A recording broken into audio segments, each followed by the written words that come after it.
Mitten in einem abgelegenen Waldgebiet, direkt an einer massiven Felsformation, sind wir auf etwas gestoßen, das man leicht übersehen würde.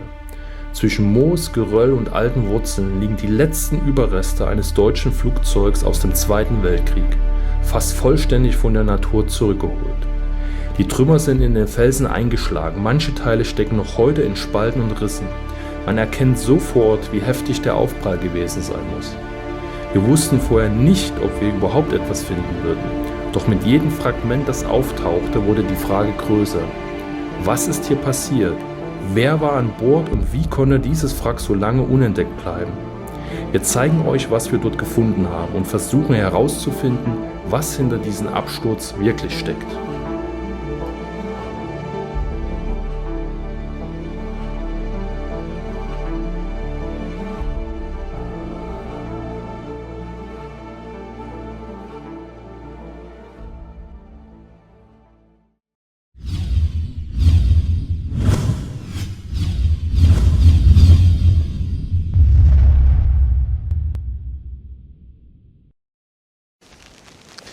Ja, hallo Freunde und herzlich willkommen zu einem neuen Video auf unserem Kanal.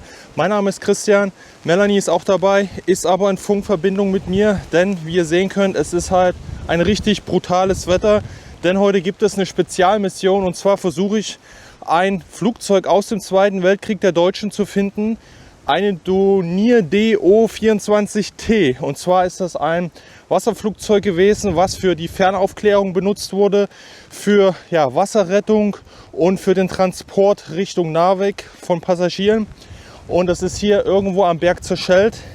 Viele Angaben habe ich über das Flugzeug nicht. Auf jeden Fall sind es 11 Personen gewesen, die dabei ums Leben gekommen sind.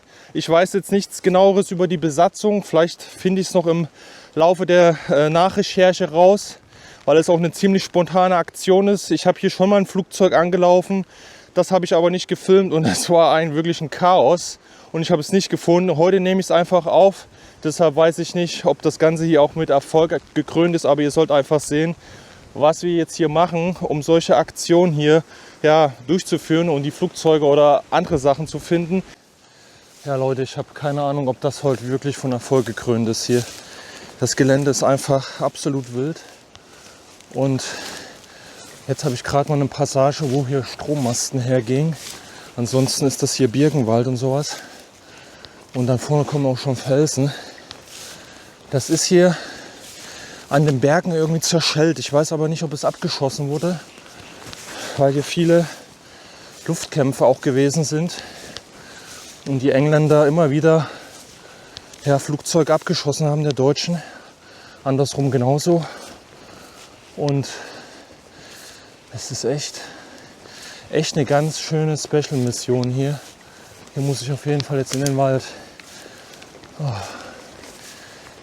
Wir haben früh am Morgen, weil es ist die ganze Zeit total regnerisch, stürmig. Und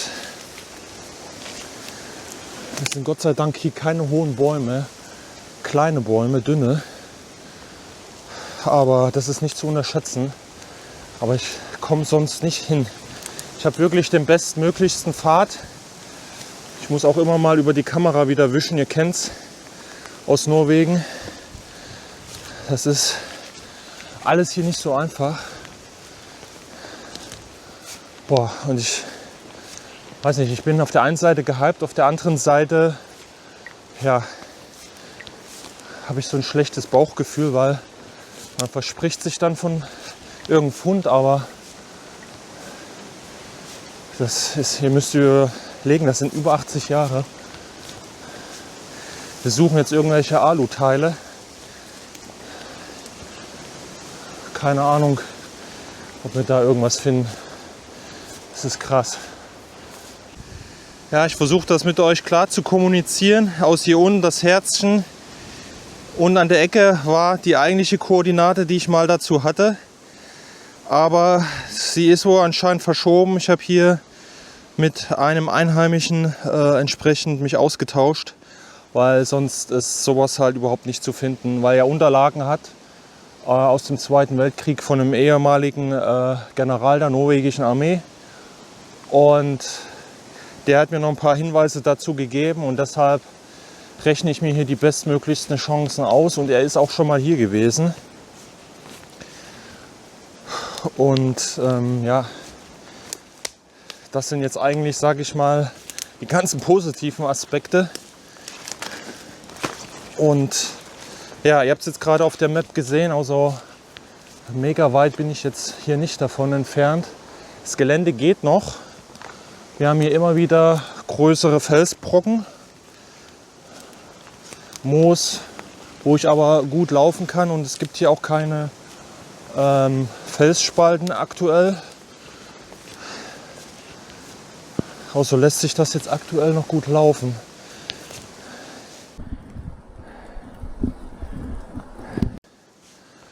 So Leute, ich bin jetzt hier ein kleines Stück schon gegangen. Schaut mal, was ich hier an der Seite gefunden habe. Es ist ein Aluteil, Leute, ich fasse es nicht. Es ist ein Aluteil. Ich bin auf dem richtigen Weg. Leute, Alter, ey, mir fällt gerade so ein Stein vom Herzen. Ich hätte das jetzt im Leben nicht gedacht, dass wir jetzt schon auf dem richtigen Weg sind, dass ich jetzt intuitiv schon richtig laufe. Guckt euch das bitte an. Wir müssen das jetzt alles im Einzelnen aufnehmen. Ey, das sieht mir schon fast... Nee, was kann das sein? Guckt mal, Leute. Hier ist so eine Verbindung. Da, das ist genietet. So, und das ist hier einfach nur so ein Alu-Ding. Ich hatte jetzt schon an einen Propeller gedacht, aber das ist natürlich Unsinn. Ich möchte auch gleich zu Anfang betonen, ich kenne mich nicht zu 100%ig mit ja, der Zusammensetzung, sage ich jetzt nicht, aber den technischen Sachen jetzt von einem Flugzeug aus. Ne? Also ich möchte dann auch gerne, dass ihr mir dann hier reinschreibt, um was es sich handelt. Ich werde das jetzt alles im Einzelnen auch nochmal fotografieren, um das halt entsprechend zu dokumentieren. Also was klar ist, es ist eine Dornier DO-24T1. Das sind halt solche Wasserflugzeuge, die man eingesetzt hat, um, wie gesagt, Personen zu transportieren. Ach, jetzt schon wieder was auf der Kamera. Also das wird heute richtig abenteuerlich hier. Um Personen zu transportieren, was es wahrscheinlich gemacht hat, weil 11 Personen, also 11 Passagiere waren drin, die alle ums Leben gekommen sind. Und gleichzeitig halt Fernaufklärung, also die ganzen Küsten, das macht ja Sinn hier am Atlantik, weil in Norwegen die Küstenabschnitte entsprechend aufzuklären. Und da hat man diese Flugzeuge ganz gut eingesetzt. Und das ist halt auch immer gependelt nach Narvik oder von Narvik weg, weil das ja der große Erzhafen, also Verschiffungshafen war von Erz. Das war sehr, sehr wichtig. Und da haben wir halt auch immer wieder ja, die englische Luftwaffe, die Royal Air Force angegriffen und halt auch entsprechend Abschüsse erzielt, aber wie gesagt halt auch die Deutschen. Und deshalb sind in dieser Gegend auch sehr viele Flugzeugabstürze dokumentiert und halt die Möglichkeit immer noch wie jetzt Sachen zu finden. Also ich hoffe jetzt, wie gesagt, noch auf mehr. Das gibt mir hier halt wirklich Kraft, die Tour hier weiterzumachen. Und es ist einfach ein Erfolgserlebnis. Ich glaube, ihr pflichtet mir bei. Sowas nach 80 Jahren zu finden, das ist einfach krank. Ich kann es nicht anders sagen. Das ist wirklich krank. Ich werde auch hier keine Teile mitnehmen. Ich werde es jetzt hier unten wieder ablegen. Ich werde es halt nur dokumentieren. Falls der eine oder andere sich fragt, ja, nehm mit oder was weiß ich. Ich brauche keine Andenken oder irgendwas. Mir reichen die Fotos, mir reichen die Dokumentation. Und vielleicht hat irgendwann jemand von euch oder ein Interessierter die Möglichkeit, hierher zu kommen und will das Abenteuer genauso erleben wie wir. Na, von daher, das ist meine Philosophie und das ist auch meine Moraleinstellung. Ich hoffe, der eine oder andere pflichtet mir bei und so werde ich das auch weiter handhaben. Ich dokumentiere es und dann geht es weiter. Bleibt dran. Also Leute, ich werde jetzt auch, wie gesagt, hier ganz genau in den Ecken gucken. Es ist jetzt auch mega dunkel durch den Wald einmal hier und aber auch durch die Wolken. Heute ist null Sonne. Morgen wäre ein besserer Tag. Also morgen kommt die Sonne richtig raus, aber ja, bei schönem Wetter kann jeder, ne? Also ich bin jetzt total fokussiert nach dem ersten Treffer und hoffe einfach, dass wir jetzt noch weitere Funde machen. Leute, ich fasse es nicht. Jetzt, wo ich hier rumpalaver, ich schiebe die Kamera zusammen. Jetzt, wo ich hier rumpalaver. Also, ich hätte heute wirklich nicht gedacht, dass das so gut funktioniert. Deshalb nochmal Daumen nach oben für meinen norwegischen Kollegen, der uns in dieser Sache unterstützt hat. Leute, da, schaut mal hier. Ich fasse es nicht, die Teile werden immer größer. Leute. Ist das krass? Guck mal, was ist denn hier drin? Junge, hier ist alles voll. Schaut mal hier. Ich muss jetzt aufpassen. Normalerweise muss ich mir jetzt hier wieder Handschuhe anziehen. Vielleicht mache ich das auch gleich, aber ich bin einfach so gerade in meinem Film drin. Tut mir leid, Leute. Also ich werde es trotzdem so behutsam wie möglich hier alles anfassen. Das sind alles Aluteile, außer das ist total leicht hier. Ich kann das hier wirklich ganz easy. So, Leute, und jetzt seid ihr dran. Wir haben jetzt hier irgendeinen Bogen, der ist hier komplett genietet. Wie gesagt, ich entschuldige mich vorab nochmal für mein Unwissen in Flugzeugbau, Flugzeugtechnik. Aber da seid ihr gefragt. Dafür seid ihr als Community auch da, als Interessierte. So, was halt geil wäre für uns, wäre jetzt zu finden eine Seriennummer, eine ID. Oh, das ist ein bisschen schwerer hier. So, wir werden mal ein bisschen... Ich will es ehrlich gesagt nicht so... Das Problem, was ich dabei immer habe, ist, manch einer sagt, es ist scheißegal, stell dich nicht so an. Es ist halt ein Crash, hier sind Leute ums Leben gekommen.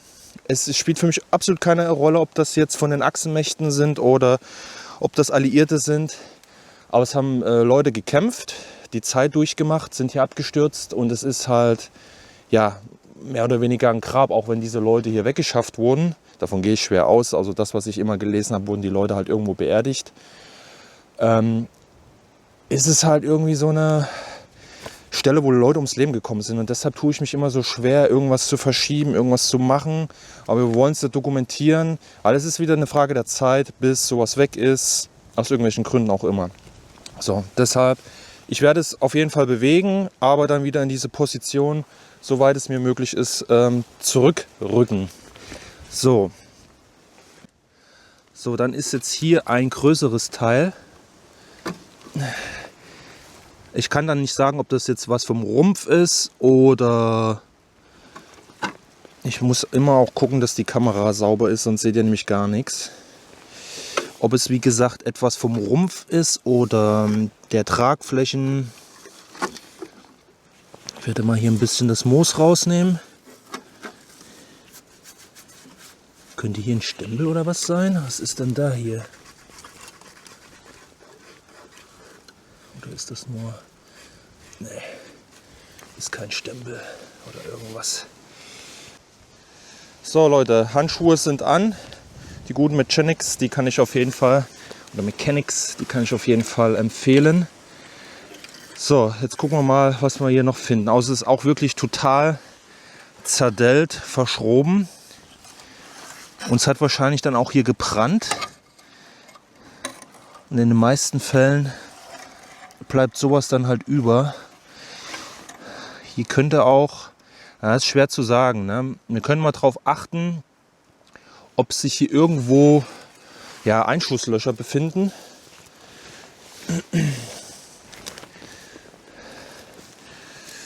Guckt euch das mal an, hier sind... Oh, was ist das? Ist das was? Also ihr müsst es euch, glaube ich, so vorstellen. Ich meine, die wäre wie so ein Doppeldecker, die Dornier. Ob das dann so zwischen den Tragflächen gewesen ist? Zum Beispiel.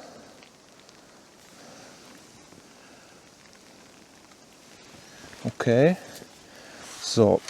Hier haben wir noch ein größeres Teil. Also ihr könnt das sehen, es ist wirklich sehr, sehr leicht alles.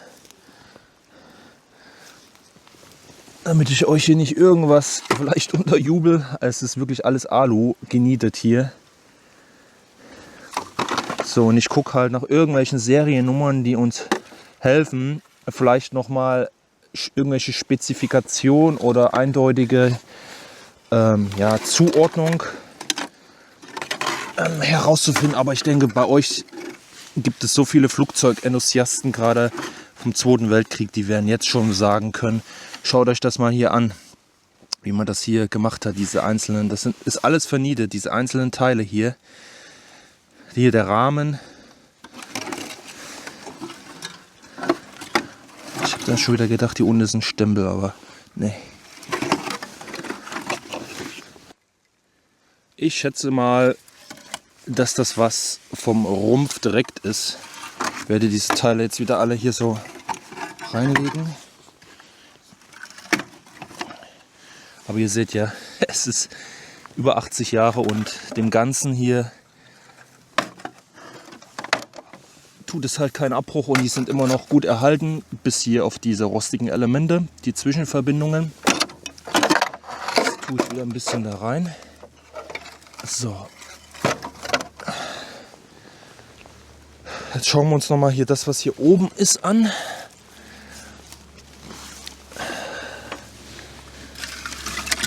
Das ist noch mal ein kleineres Teil. Ich bin mir nicht sicher, Leute, ob das hier, das Anthrazit hier, ob das die Originalfarbe gewesen ist. Das kann gut sein. Die Flugzeuge sind, glaube muss ich lügen, aber ab 42 sind die hier geflogen und Anthrazit ist so eine übliche Farbe, die man jetzt von den deutschen Fahrzeugen und Flugzeugen her so kennt. Natürlich gab es auch Tarnfarben, aber ich kann mir schon vorstellen, dass das die Originalfarbe ist, oder? Also so ein richtiges Anthrazit. Krass. So. Okay. Hier oben haben wir noch mal so, das ist wahrscheinlich nur so zusammengerollt, oder? Dieser Bereich hier ist nur so zusammengerollt.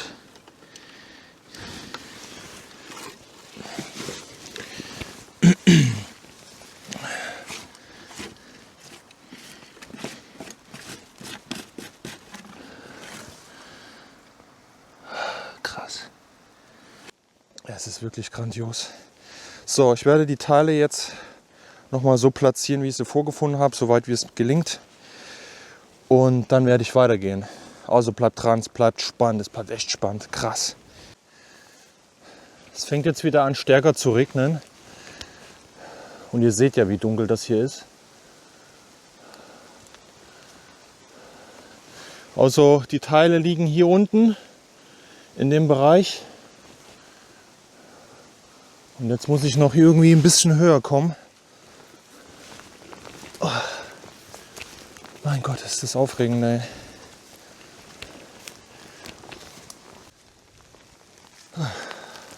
Leute, da drüben. Seht ihr das? Seht ihr das blinkende? Krass. Also ich finde es auch so geil, dass ihr dann in dem Moment dabei seid und ich nicht erst die Kamera anmache, wenn ich es finde. Oh, es ist so krass, Leute. Glaubt das gar nicht. Das ist so ein Adrenalinkick. Ihr müsst euch das mal vorstellen. Ich werde dieses Jahr 40 und finde solche Relikte, die doppelt so alt sind wie ich. Was das für eine Zeitspanne ist. Klar, der Zweite Weltkrieg ist immer noch irgendwie so greifbar, aber für viele der jüngeren Generation schon nicht mehr. Und deshalb finde ich das krass, sowas zu finden. Das ist wirklich, alter Schwede, Leute. Hier muss ich aufpassen. Hier unten, seht ihr das? Hier drunter, das sind alles Lücken zwischen den Felsen, die irgendwo von hier oben runtergekommen sind. Da kannst du dir ganz schnell den Fuß hier brechen bei der Aktion.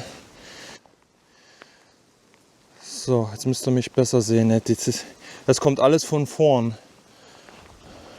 Oder gefühlt von überall. Ich bin auch schon jetzt wieder komplett duselig im Kopf. Verzeiht mir.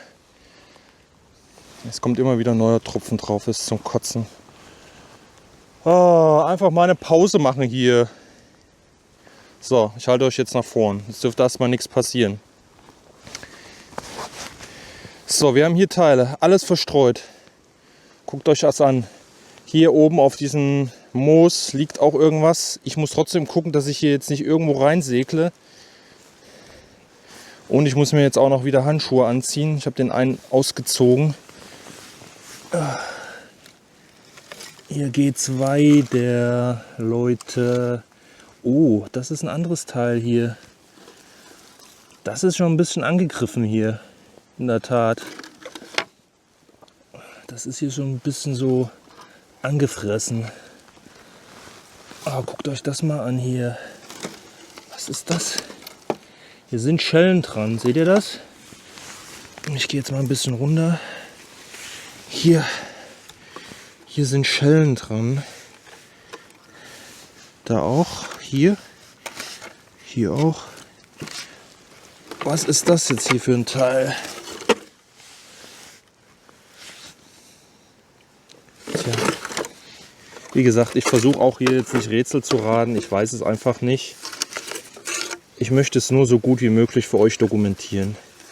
Ihr schreibt mir bitte, wie gesagt, was dazu rein. Ich hoffe, ich nehme das so gut wie möglich für euch unter den Bedingungen hier auf. Da unten ist noch ein kleines Teil. Ne, auch ein größeres. Oh. Meine Herren, ey.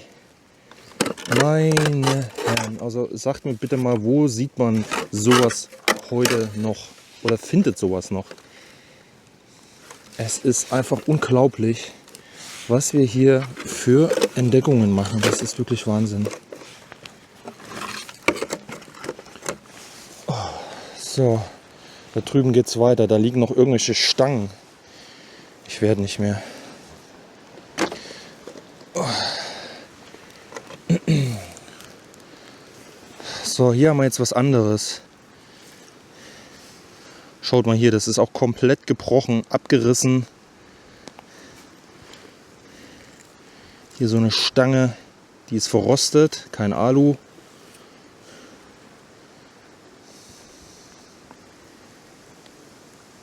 Tja, es ist einfach krass.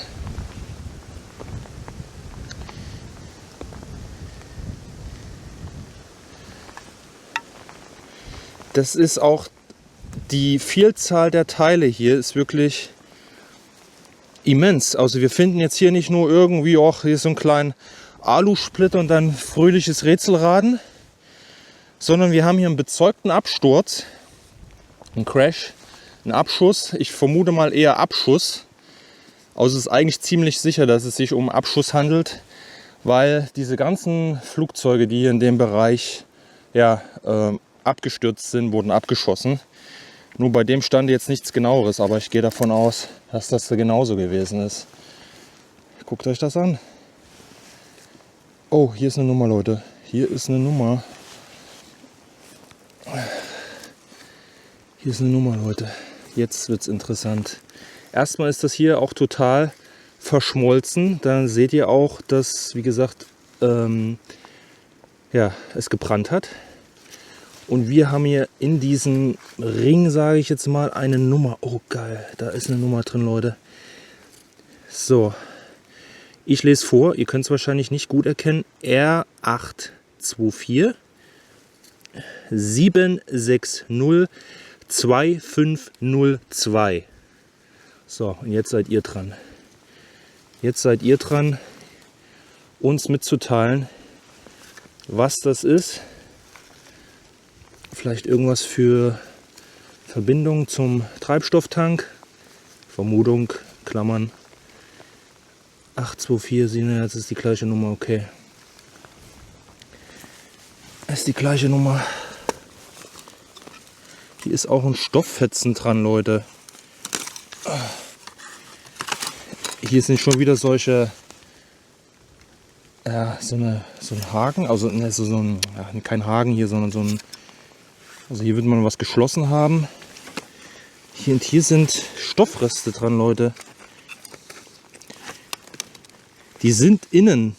Die sind hier mit dem Alu verbunden. Außer das gehört dazu. Dann muss es ja irgendwas ja, von dem Bereich sein, wo auch die Passagiere gesessen haben. Also hier ist ringsrum, hier könnt ihr das erkennen, das ist alles Stoff hier. Oh, krass. Also auch Stoffreste nach der Zeit, ne? So, was haben wir hier noch? Eine Verbindungsstange. Es ist halt auch alles sehr, sehr, sehr leicht. Ist logisch, ist ein Flugzeug, ne? Schaut mal hier, das ist irgend so ein runder Rahmen. Könnte jetzt von dem Heck, also was zum Heck führt. Wie gesagt, ich kenne die ganzen Begriffe jetzt nicht. Macht mich da bitte auch nicht zur Sau, weil ich weiß, sage ich mal, viele Sachen. Aber es ist alles auch Hobby und ich stelle mich jetzt auch nicht hier als Experte dar. Also das ist halt dann auch ein spezielles Gebiet schon wieder. Wir haben hier, glaube ich, noch eine Nummer. Da. Wir haben hier die R8177014-1418. Hier an der Seite ist ein ganz kleiner Stempel, ein ganz kleines Siegel. Das kann ich nicht erkennen. Ich werde es aber, wie gesagt, auch noch mal fototechnisch dokumentieren. Hier ist auch noch mal diese Nummer drauf. Das ist einfach krass.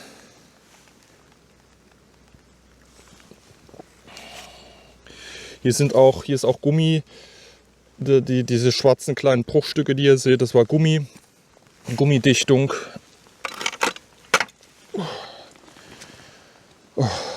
Ich muss erstmal irgendwie eine andere Position finden hier, ohne hier abzuschmieren. So, ich zeige euch hier mal die Absturzstelle aus der Perspektive. Also wir sind hier wirklich wie auf so einer Art kleinen Hügel.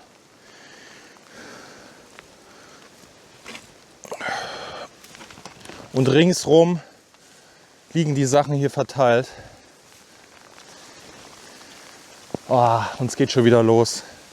Was für ein Sauwetter. So, weiter geht unsere Forensikarbeit hier. Oh Mann, ey.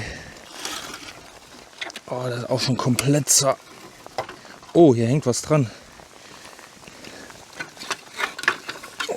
Oh Junge, da hängt ein ganzes Ding dran hier. Also hier, Leute. Jetzt hängt mein Kabel hier auch dran. Was ist das? Das muss ja irgendwas mit den Tragflächen hier zu tun haben.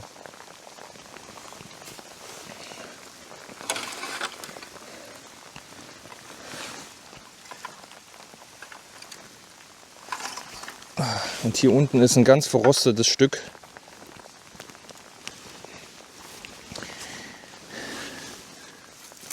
Oh, das ist schwer. Ui, das ist wirklich schwer hier. Das ist was anderes. Oh, Leute, ich glaube, das ist was. Oh, hey. Oh, Junge, was ist das denn? Das ist richtig schwer hier, seht ihr auch. Das ist massiv hier. Ist ja auch alles verrostet. Ist das was von dem... Nee, kann auch nicht sein. Ich weiß es nicht, ich kann da nur vermuten. Oh, da sind noch irgendwelche Leitungen dran hier.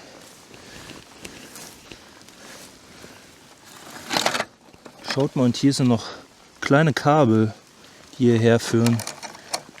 Alu-Leitungen, die hier so drin sind, die hier zusammengesteckt wurden.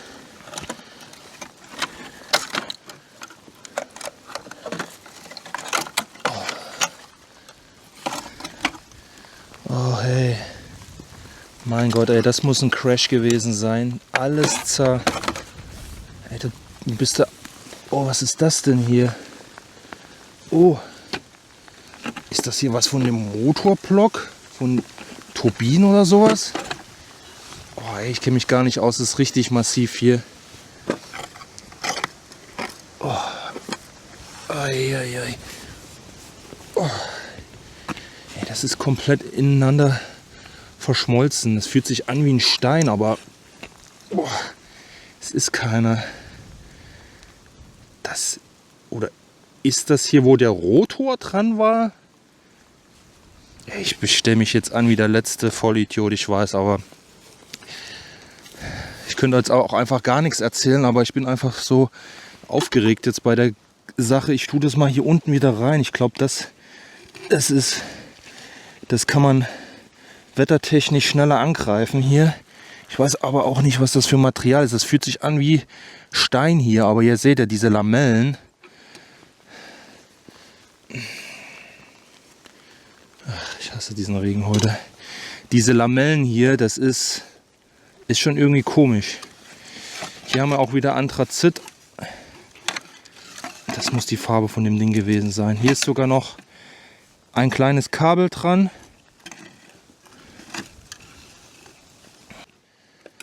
Mehr Sachen. Okay. Schaut mal hier die Verbindungsstücke. Diese Teile sind auch schon sehr angefressen hier. Ist aber auch alles so Alu. Hier oben drin auch nochmal ein ganz großes Teil. Ganz, ganz dünn. Ganz, ganz dünn. Und hier ist nochmal wieder so eine Verstrebung, ein Teil davon. Oh. Ja. Okay, das sind jetzt alles einzelne Alu-Elemente. Ich gucke halt immer noch mal, ob wir irgendwo eine Nummer haben. Einige haben wir ja Gott sei Dank schon gefunden, die uns vielleicht Hinweise geben. Ne, hier ist auch nichts dran. Okay, gut. Ich werde jetzt eben das alles fototechnisch dokumentieren. Und dann werden wir mal gucken, ob jetzt hier noch was im Umfeld ist. Ob wir noch irgendwie was anderes noch finden. Also wir haben jetzt schon verschiedenste Teile hier gefunden. Also irgendwelche Verbindungselemente, massivere Teile. Vielleicht auch was von der Radaufhängung oder sowas. Ich weiß es nicht, keine Ahnung. Aber sehr, sehr viele Rumpfteile. Das ist richtig krass. So Leute, hinter mir ist einer der größeren Absturzstellen. Ihr seht es noch. Ich habe die Sachen wieder so platziert, wie sie ungefähr gewesen sind. Und ich werde jetzt noch ein Stückchen aufsteigen, in der Hoffnung, noch was zu finden von dem Flugzeug. Oh, ich bin auch so durch. Ich habe jetzt gerade alles in Ruhe dokumentiert, aber der Wind und der Regen, der macht es nicht einfach. Ich werde jetzt hier hoch noch mal gehen. Irgendwas ist da so weiß leuchten. Ich weiß aber nicht, ob das eine umgestürzte Birke ist oder noch was vom Flugzeug. Schwer zu erkennen gerade. Ich muss jetzt echt hier richtig aufpassen. Hier sind Mordslücken unter dem Gras hier.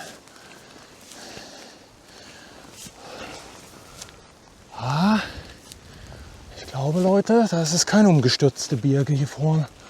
Da drin. Seht ihr das? Oh mein Gott, ey, das ist komplett verteilt. Aber wie stellt man sich einen Crash vor, ne?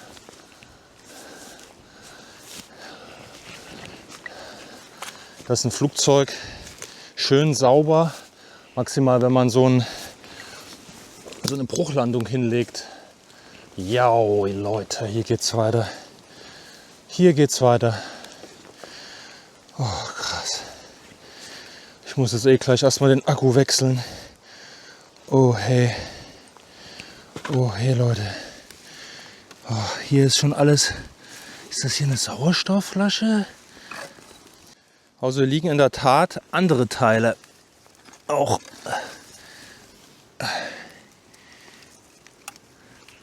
also hier kommt jetzt auch wieder noch was komplett anderes zutage.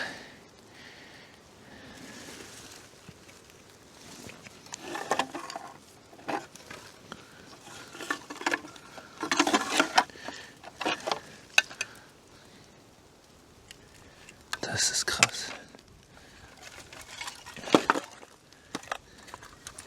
Also die sind hier natürlich voll angegriffen.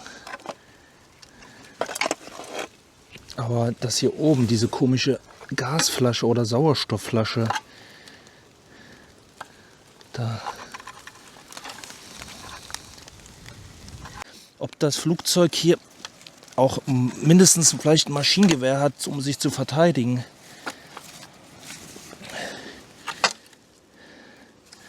Was ist das? Das Gute ist auch, wenn ich jetzt diese Erfahrung mache und diese Teile sehe, werde ich das, jetzt spucke ich große Töne, beim nächsten Mal besser identifizieren können. Das ist eh schon ein Glücksfall hier. Aber wenn man diese Teile sieht, ja, hat man vielleicht dann die Erfahrung, um das nächste Mal direkt identifizieren zu können. So Leute, nichts ist schlimmer als bei diesem Wetter die SD-Karte zu tauschen. Da hat man so zappelige Hände. Nässe, man steht hier im Gras, im Laub. Wenn einem da die SD-Karte wegspringt, dann hast du verloren. Puh, muss ich mich jetzt gerade ein bisschen konzentrieren, weil ich bin jetzt noch mal ein ganzes Stück aufgestiegen. Ich weiß jetzt nicht, ob noch was kommt. Also ich werde jetzt hier hinten, ist es ein bisschen leichter. Da. Hier noch mal ein bisschen hochgehen, ob ich jetzt noch was sehe. Ansonsten werde ich, glaube dann abbrechen, aber ich gucke jetzt eben noch mal.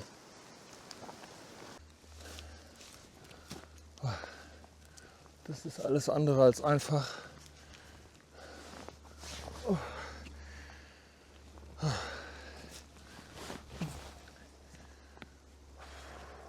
Also es muss so gewesen sein, weil hier oben türmt sich noch ein riesiger Berg auf, also eine riesige Felswand, dass das Ding da dran zerschellt sein muss. Anders kann ich mir das nicht vorstellen.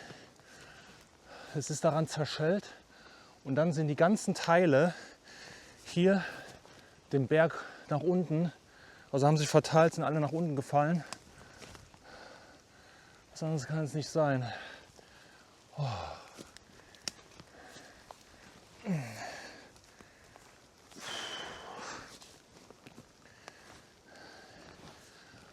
So Leute, ich bin jetzt kurz vor der Felswand, was ich als Aufprallort identifizieren würde, und bewege mich jetzt drauf zu. Das ist das Einzige, was hier Sinn macht. Ihr seht das hier, die Wand geht hier hoch, sehr hoch. Und ich muss jetzt hier irgendwie hochkommen. Das ist alles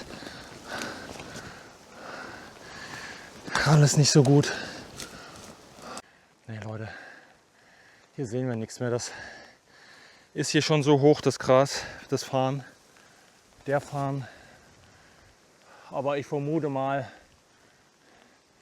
dass das hier irgendwie zerschellt ist und dann haben sich diese Teile dann da hinten verabschiedet. Ja, Leute, ich würde sagen, erstmal mache ich die Kamera noch mal ready.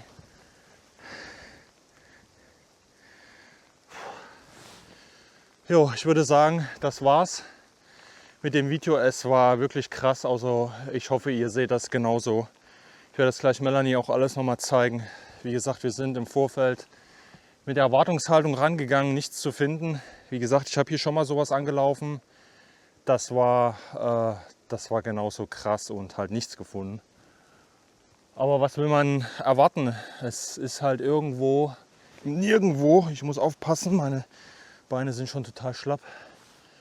Und nur hier findet man das. Also wir finden das hier nicht hier unten irgendwo, wo 1000 Touris vorbeilaufen, sondern in solchen sehr brenzlichen Locations. Aber das war mir jetzt wirklich ein Seelenheil, der hier erfüllt wurde, das zu finden. Und das war krass. Wie gesagt, wir werden alles an Informationen, was wir jetzt noch zu dem Flugzeug finden, reinschreiben. Aber ihr könnt, wie gesagt, ich habe euch ja ein paar Nummern und also Seriennummern, wenn das welche gewesen sind, abfotografiert oder abgefilmt.